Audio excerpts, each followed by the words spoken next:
नमस्कार दोस्तों, जो 2023 में बच्चे मैट्रिक परीक्षा दे रहे हैं उन लोगों की डिमांड थी कि हिंदी का भी एमसीक्यू मल्टीपल चॉइस क्वेश्चन डालें। तो आज आप लोगों का रिक्वेस्ट पे मैं हिंदी का डाल रहा हूं। मैंने 2022 में जो मैट्रिक परीक्षा हुई थी हिंदी का एमसीक्यू और सब्जेक्टिव ऑब्जेक्टिव दोनों यूट्यूब पे डाल दिया, आप लोगों ने देख लिया होगा।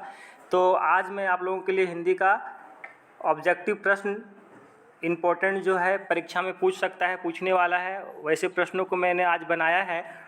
तो ये जो है सो आपका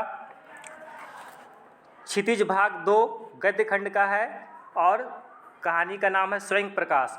तो इसका पहला प्रश्न है कि नेताजी का चश्मा पाठ के लेखक कौन थे। तो नेताजी का चश्मा पाठ के लेखक कौन थे? स्वयं प्रकाश थे।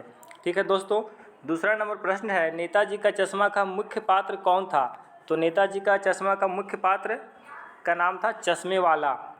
तीसरा नंबर प्रश्न है नेताजी का चश्मा किस प्रकार का पाठ है। नेताजी का चश्मा कहानी है ना। नेताजी का चश्मा जो होगा कहानी है। अगला प्रश्न है नेताजी का चश्मा किस प्रकार की कहानी है। तो हम लोगों ने जान लिया था कि कहानी है, लेकिन किस प्रकार की कहानी। तो ये भाव प्रधान कहानी है। अगला प्रश्न है हालदार साहब क्यों कस्बे से गुजरते थे। तो हालदार साहब जो है वह कंपनी के काम के सिलसिले में कस्बे से गुजरते थे। अगला प्रश्न है 6 नंबर, हालदार साहब को कितने दिनों पर कंपनी के काम के सिलसिले में उसे कस्बे से गुजरना पड़ता था। तो उन्हें प्रत्येक 15 दिनों पे उन्हें काम के सिलसिले में उस कस्बे से गुजरना पड़ता था। 7वां नंबर प्रश्न है कस्बे के चौराहे पर किसकी मूर्ति लगी हुई थी। तो कस्बे के चौराहे पे जो है सुभाष चंद्र बोस की मूर्ति लगी हुई थी। 8वां नंबर प्रश्न है नेताजी का चश्मा पाठ में नेताजी की प्रतिमा किस चीज़ की बनी हुई थी। तो नेताजी की प्रतिमा जो है संगमरमर की पत्थर की बनी हुई थी। अगला प्रश्न है हालदार साहब किस पाठ के पात्र हैं। तो हालदार साहब नेताजी के चश्मा पाठ के पात्र हैं। 10वां नंबर प्रश्न है नेताजी का चश्मा पाठ में किस नेताजी का वर्णन हुआ है। तो इसमें सुभाष चंद्र बोस नेताजी का वर्णन हुआ है। 11 नंबर प्रश्न है नेताजी की मूर्ति के नेताजी की मूर्ति में बार बार क्या बदल दिया जाता था।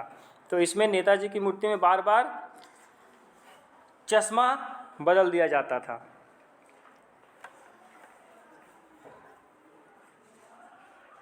और अगला प्रश्न है थोड़ा गड़बड़ हो गया है, नेताजी की मूर्ति पर चश्मा कौन बदलता था। तो नेताजी की मूर्ति पर चश्मा कैप्टन बदलता था।